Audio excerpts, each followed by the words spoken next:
Okay, so the first thing I'm gonna say is making videos like this is a little bit uncomfortable for me, and I'm not used to it.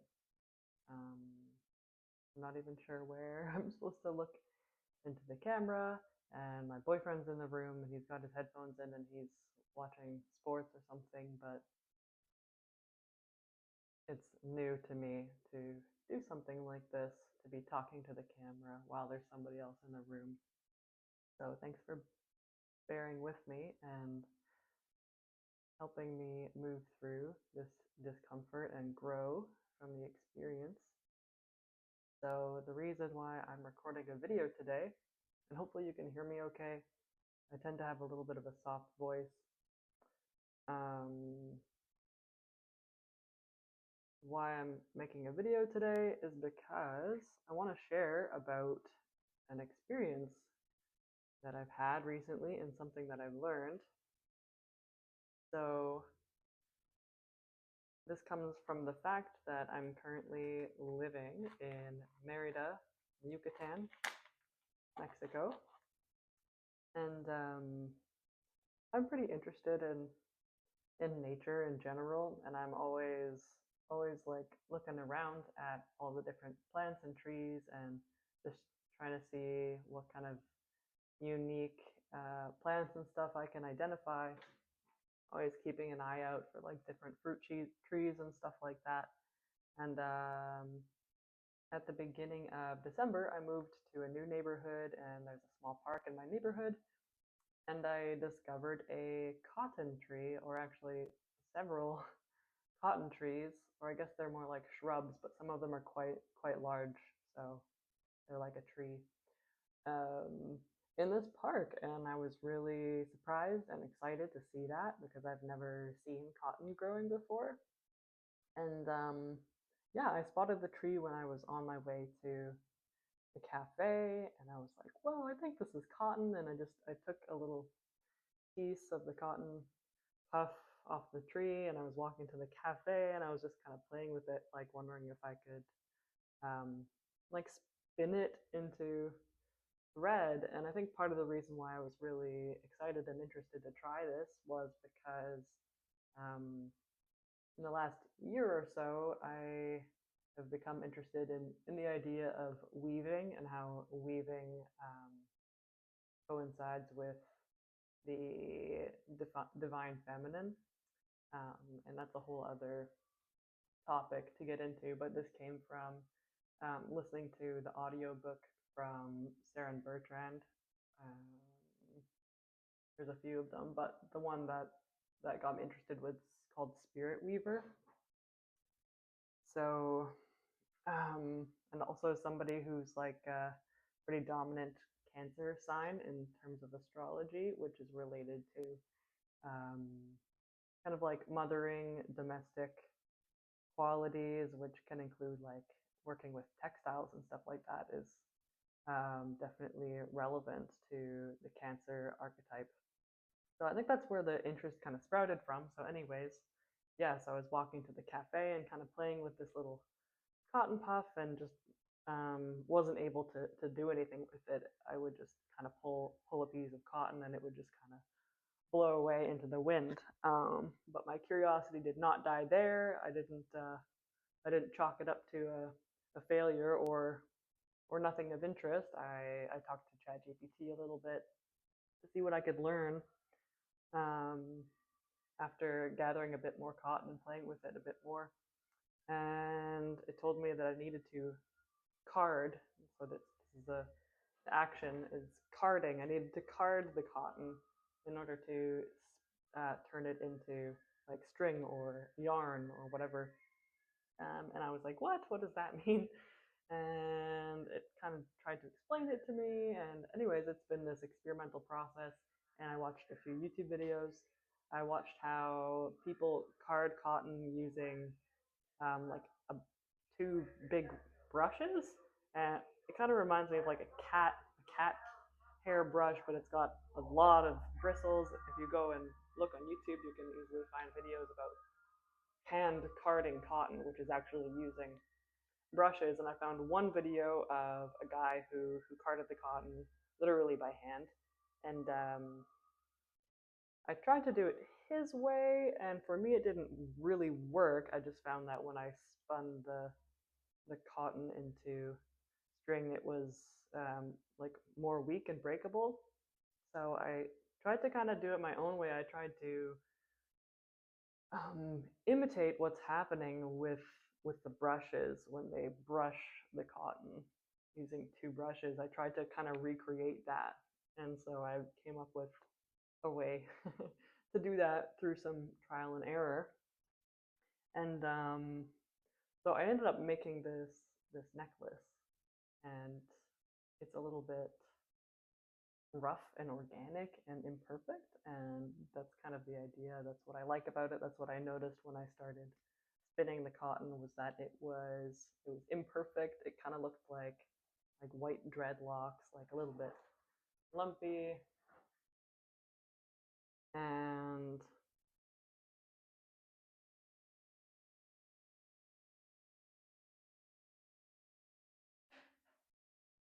okay, so my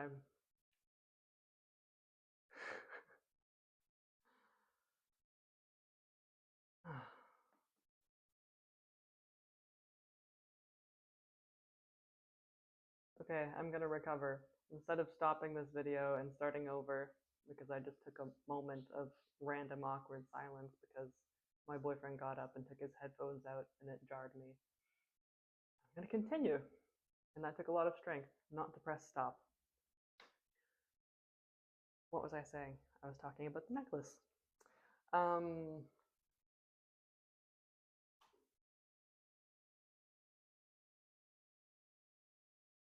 so I'm just gonna get into showing the process, and I'll talk more about the necklace and everything in a bit, or as I go along. I'm just gonna change the angle of my camera here.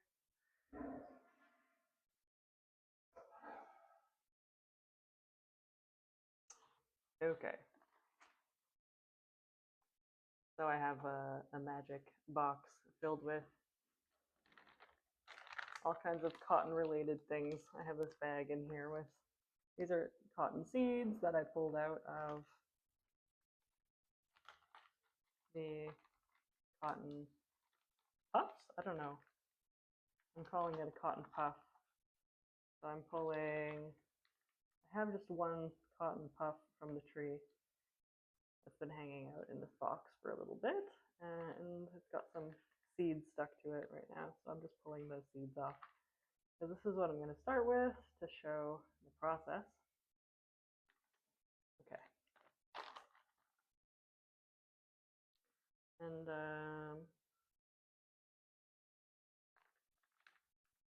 this cotton is a little bit older, like it was sitting on the tree for a little bit longer, so it's almost a bit brownish, but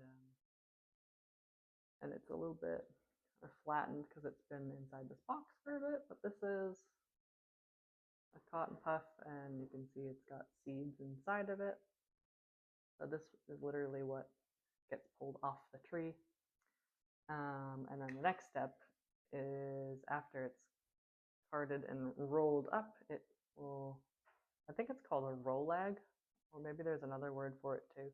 But this is cotton that's been carded and then rolled up, and then this is what I would take and spin into a piece of cotton cord or yarn, whatever you want to call it, like this.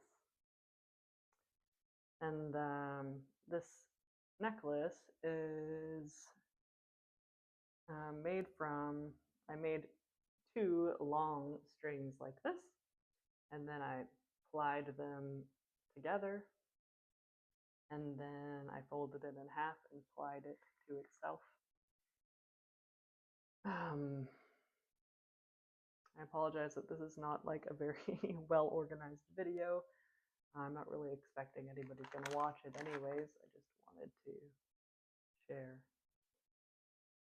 So what I'm going to do is I'm just going to pull the seeds out of this cotton puff, step one.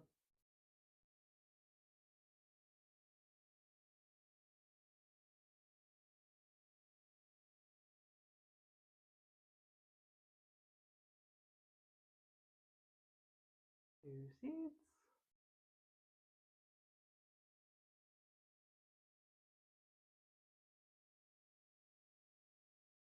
3 seeds.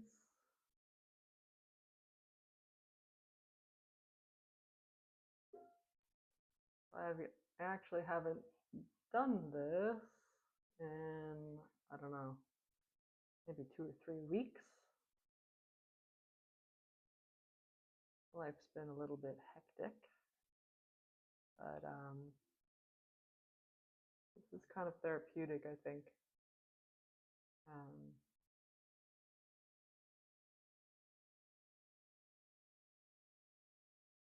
a large part of my impulse to do an activity like this is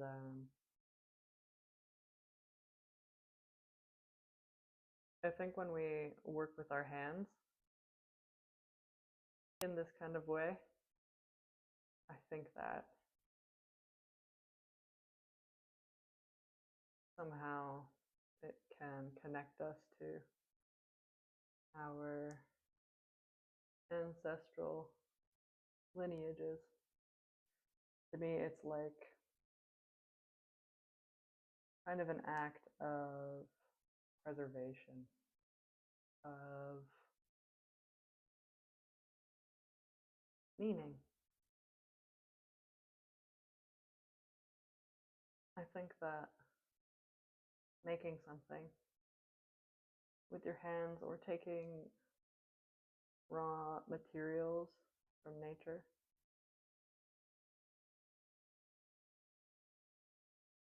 and creating something out of it with your hands is, I think it's meaningful. And I think feeling connected to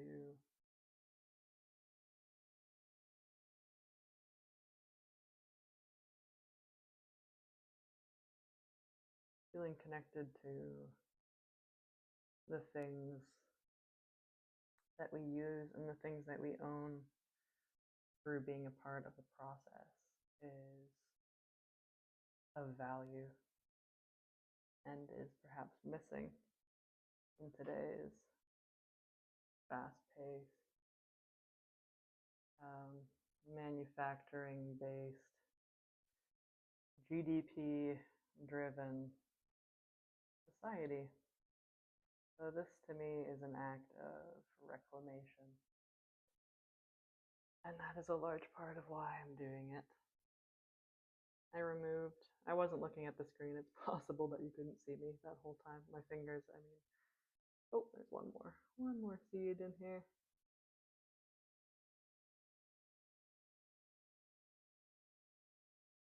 And of course it's interesting because as I mentioned in the beginning of the video, I'm in the Yucatan state in Mexico, which is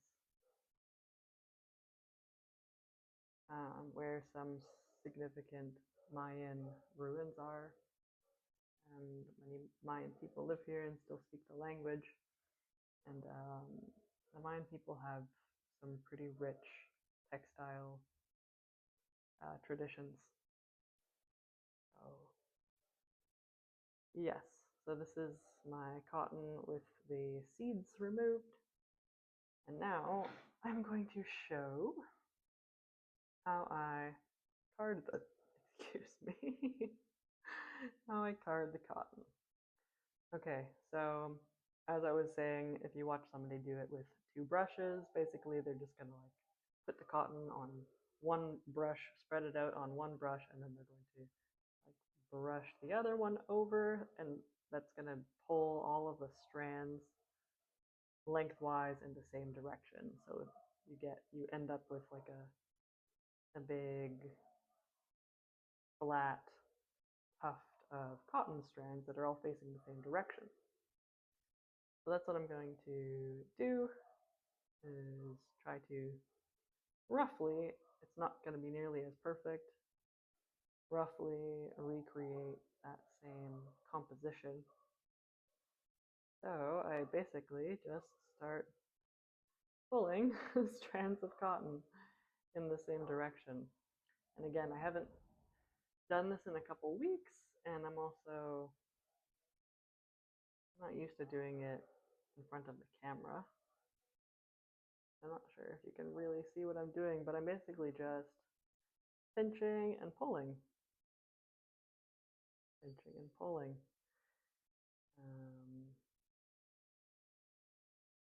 Obviously, when I pull, the strands extend out in the direction that I'm pulling.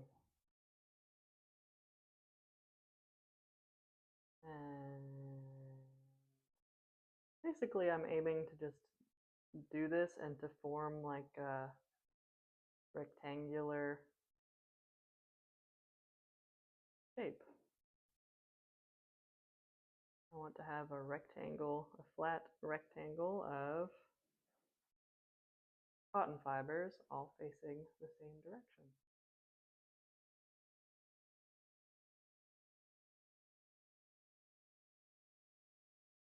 And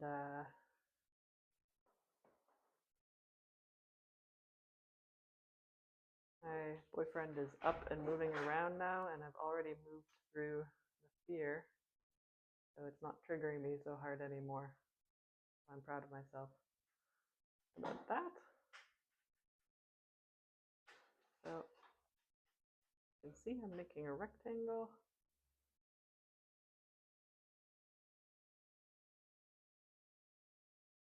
I hope that the audio and everything is okay in this video.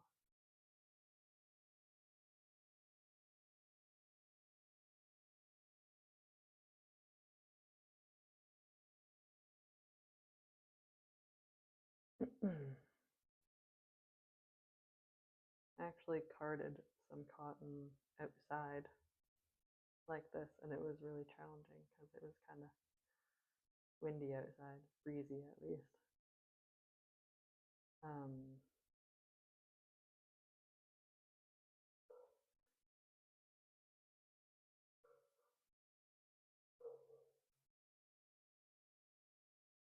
So actually the way that I do it is, it's harder to do it like this in front of the camera, but I use, you know, the rectangular part of my hand to hold the shape in place.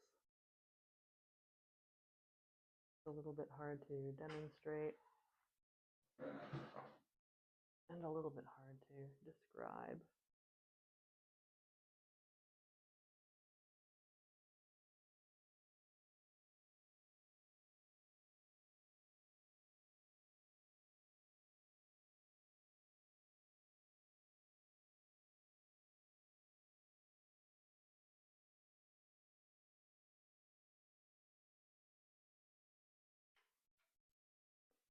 And there's like some light coming in the window. Okay, I'll try it this way. Yeah, that seems reasonable.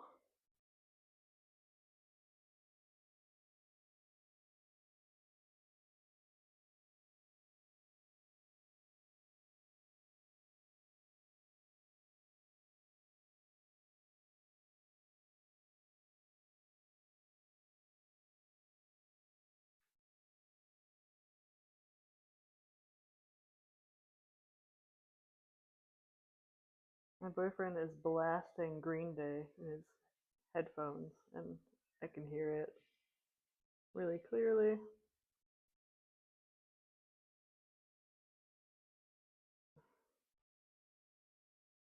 Right now I'm thinking, this is a terrible video. I'm thinking if anybody ever actually clicks on this video, there's no way in hell that they'll actually watch the whole thing. Unless they're really, really interested in doing what I'm doing, which I don't know if many people are. Yeah. But you can see I'm starting to get like a rectangle of cotton fibers that are roughly in the same direction. And the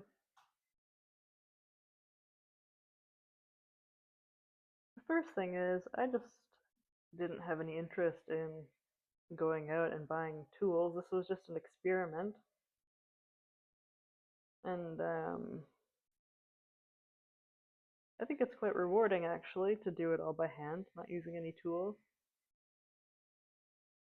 That being said, I think the next thing that I would want to try is to make a simple drop spindle. Okay, that's all of it. To see if I can get slightly more like uniform and stronger, thinner strings of cotton. Okay. So roughly, these are all moving this way. And next, I'm just gonna roll this up, kind of like rolling a doobie. Rolling it up into what I believe is called a roll leg, as I mentioned earlier. I think there's another word for it, I can't remember. And also, again, I'm probably not doing this perfectly because, well, I'm just learning by myself. I don't have any expert advice or anything. So I have my little roll leg, and I'm going to, well, one side is naturally, it's kind of like tapered, so I'm going to start here, and I'm going to start pulling what I feel to be the correct amount of cotton and spinning it, and I'm going to spin it on my thigh, actually. So I'm going to try to get that in the video. And I'm not an expert. So if you're an expert cotton thigh spinner or wool thigh spinner, don't hate on me. Okay, so I pulled out a little bit and I'm going to just roll it under my palm and spin it. Can you see? Can you see that I'm spinning it into a skinny little thread?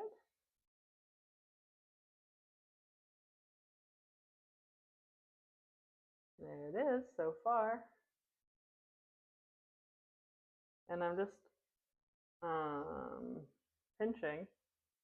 I'm pinching here so that it doesn't start to spin beyond where my fingers are. I only want this part to spin. Okay, and then, so this is too much cotton fiber. So I will gently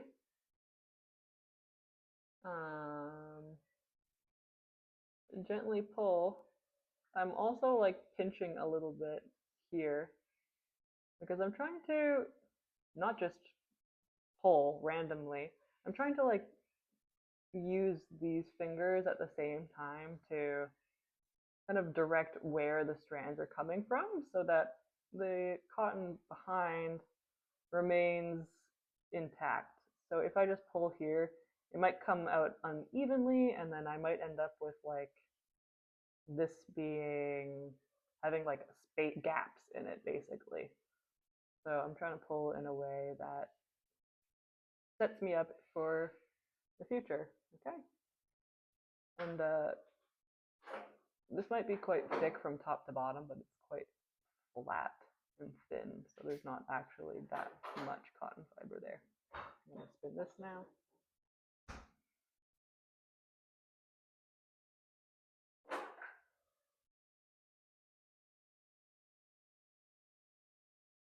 And doing this with black jeans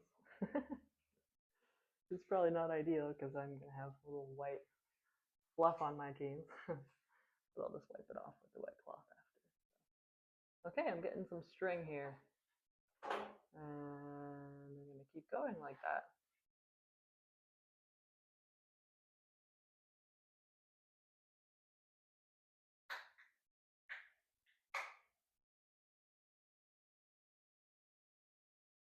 And I'm actually making it quite a bit thinner right now than I made the string that I used for my necklace.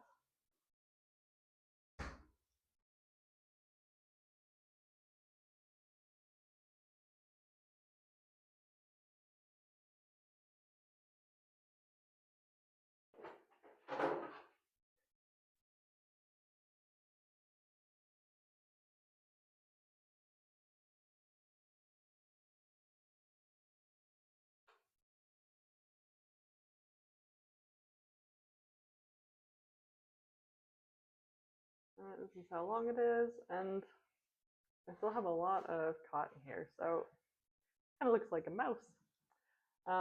This would take me quite a while. This would be a long video if I actually spun this whole roll egg. And I'm not planning on editing this video because due to my outdated technology, I can't transfer this video off of my phone onto my laptop no matter how hard I try.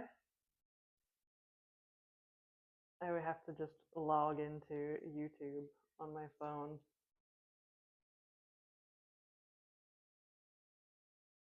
In order to upload this video directly to YouTube.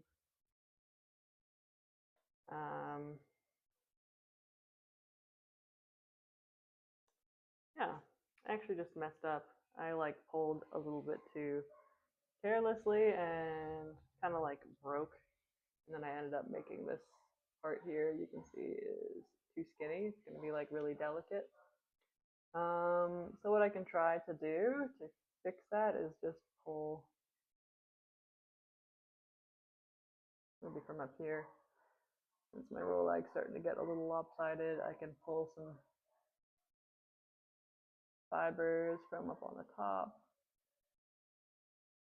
pull them down over the spot that's too skinny, and see if I can incorporate those in the twist.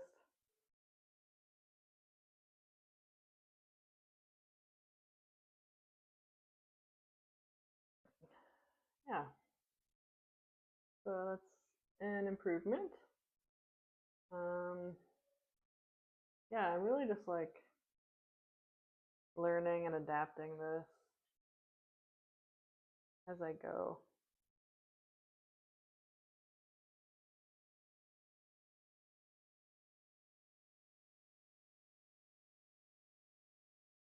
So right now I'm having like a lot of thoughts of self-doubt in my mind, thinking like this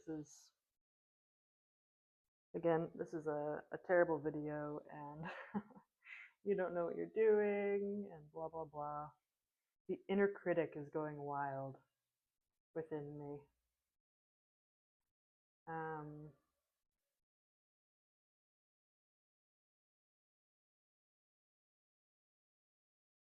and that's okay. Going through the experience, and if I post this on YouTube and nobody watches it, well, that's basically what I expected. And if people watch it and they think, wow, you make shitty YouTube videos, and it doesn't really matter. Or if they think, oh, you don't know the first thing about spinning cotton. I mean, who cares? Maybe I'm just rambling at this point. Hopefully rather than just saying, you don't know the first thing, they would offer some helpful tips from their own experience. And if they had experience, but rather than offer up their tips, they said, you don't know the first thing, then I think that would say more about that person than about me.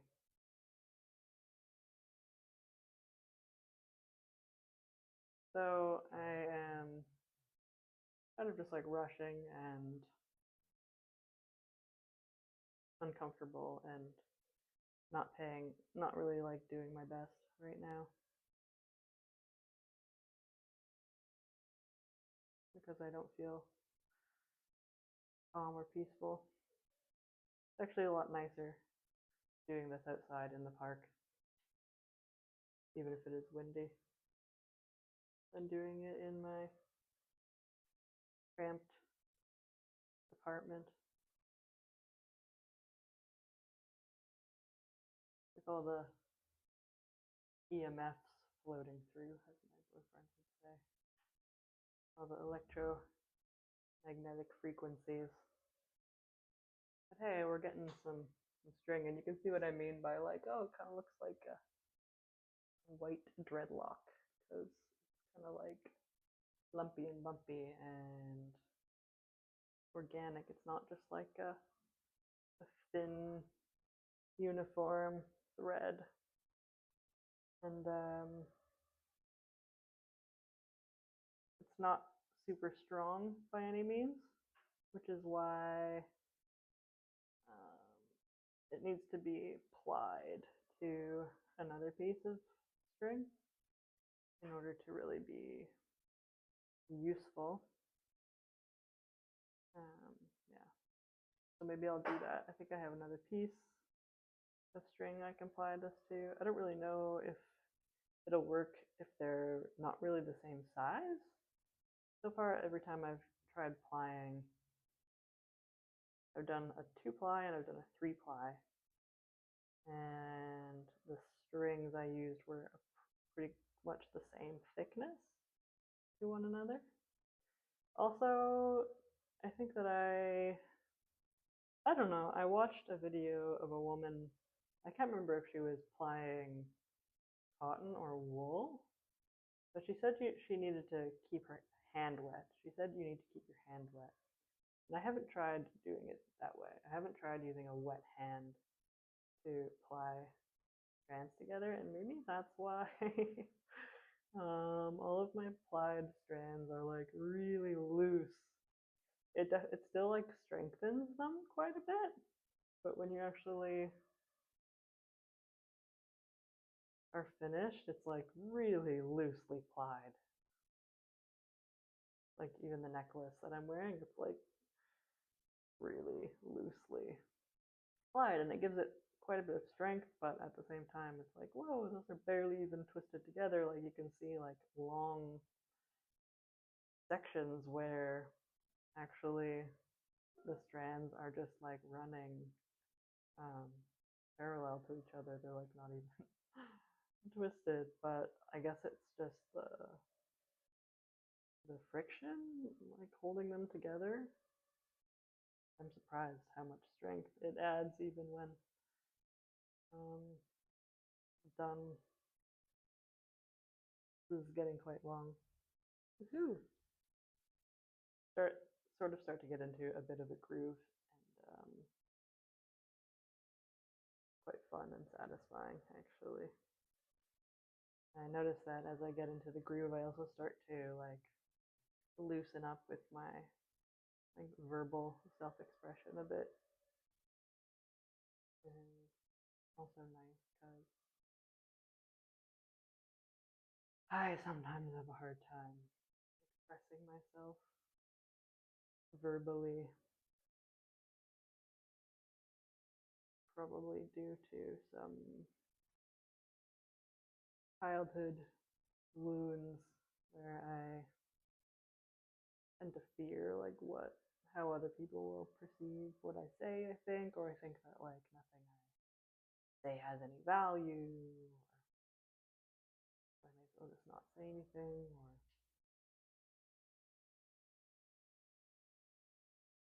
or okay, I made it to the end.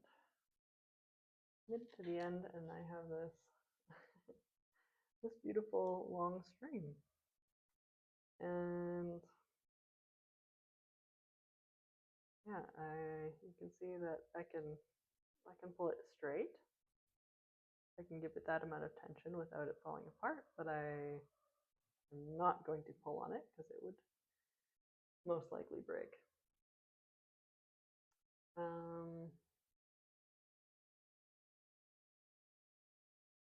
Let's try, I'm gonna get some water. I'm gonna try using wet hand plying. I'm gonna stop being stubborn and I'm gonna take the woman's advice.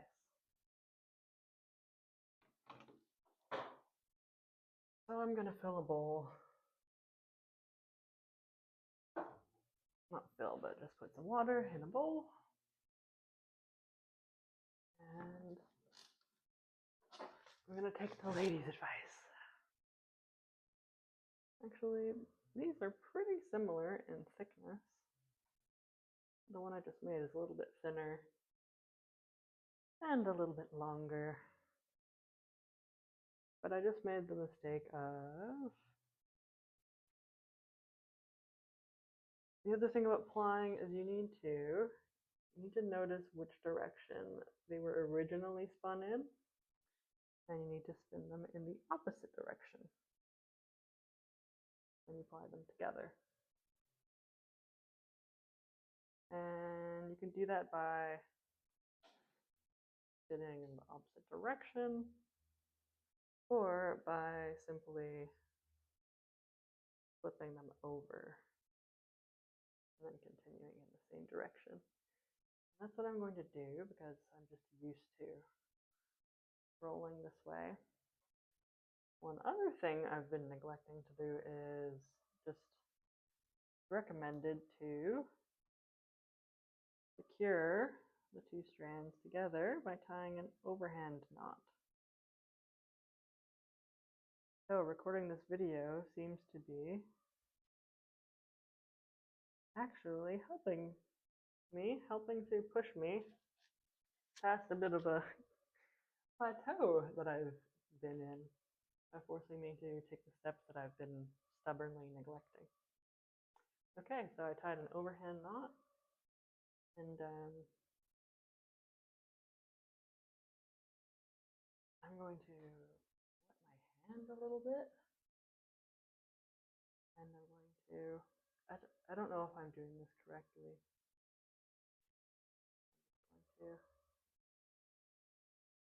bring my left hand closer down here and try to focus on spinning these together in a smaller section at a time than I did in the past.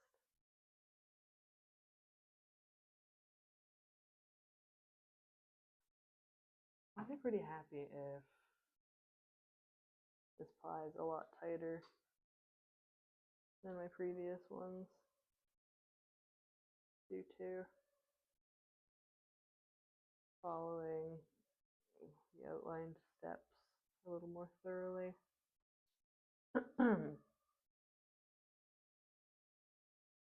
She also said something about how to hold these strands with my left hand, and I don't really remember what it was, but I can't hold them too tight because if I hold them too tight while spinning, then it'll start to pull and it'll actually start to break the unplied strands.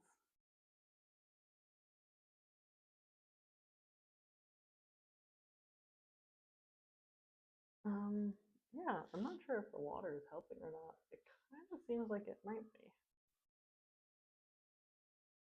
Again, I don't even know if she was spinning cotton or wool. I can't remember.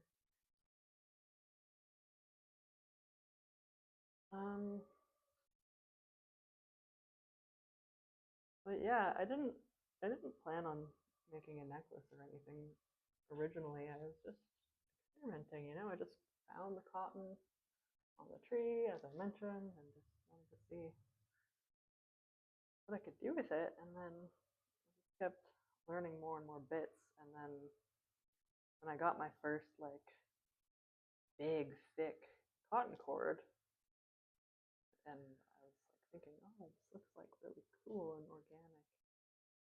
Okay, so it's already kind of like not plying very tightly. Anyways, I'm not gonna like be a perfectionist all of a sudden today. If I improve a little bit, that's good. So yeah, when I got my first thick cotton cord, I was like, wow, this is so beautiful. I wonder if I can make something out of it. Thought maybe I could make a necklace. And then in the park, I found this piece of coconut shell. And then I broke it into a smaller piece, and it was almost a perfect triangle. I thought, oh, I'm gonna make a downward pointing triangle pendant to symbolize the womb. Oh, see, can you see that? Right there, you can see the gap. See the gap? I'm twisting it, but it's just not quite holding. I don't know why. Okay, I'm trying the water thing, and it's not solving my issue. So, anybody's watching this and they know how to fix this, let me know in the comments. I highly anticipate that 0 people will ever get this far into this video. Unfortunately.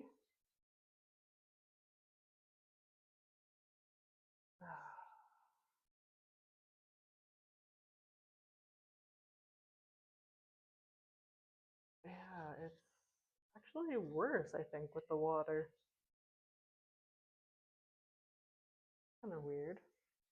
Okay, so I'm going to go over it again without wetting my hand anymore. And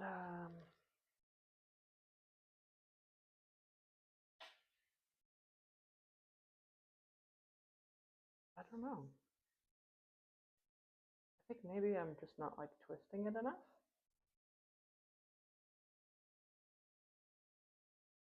Maybe I'm being a little bit impatient, thinking I only need to like rub my hand down and along it like once or twice. Maybe I need to do it like 3 or 4 times.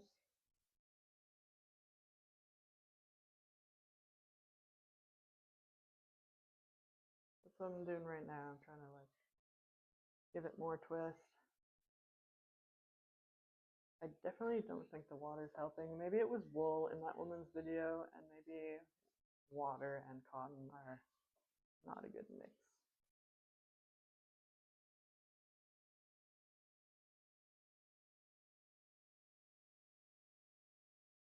But anyways, this is actually still pretty great. I think it's better actually. um, this is great. This is a beautiful, again, I could make a little necklace out of this. And yeah, it's amazing. It gets a lot stronger. Like, I'm not gonna like try to break it apart, but I'm not like before I was just barely holding it tense, but I'm giving it a pull now, and it's good, it's strong. So yeah, that's I'm gonna get my face back in the video.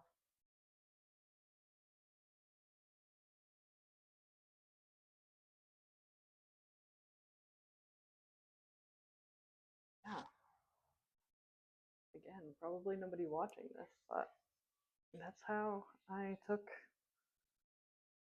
one cotton puff and turned it into a roll egg, and then into a single ply strand, into a double ply strand. And then what I did with this one, I had something like this, except it was thicker, and then I folded it in half over itself and plied it again to make it shorter and thicker and even stronger.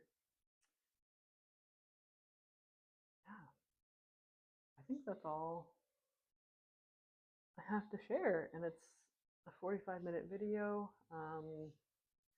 But yeah, this is the coconut shell.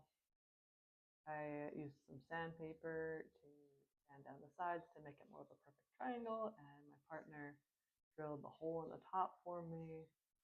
And then I just did a simple, I can't remember what the knot is called, but I just pushed a loop through the front and then put this 2 strings through the top, and then I just tied a loop on one end and a knot on the other. So to close it, I just put the knot through the loop, and it's not going to last forever, you know, like it's kind of pilling, and you know, it'll probably break at some point, but you know, I can just maybe replace it with another one.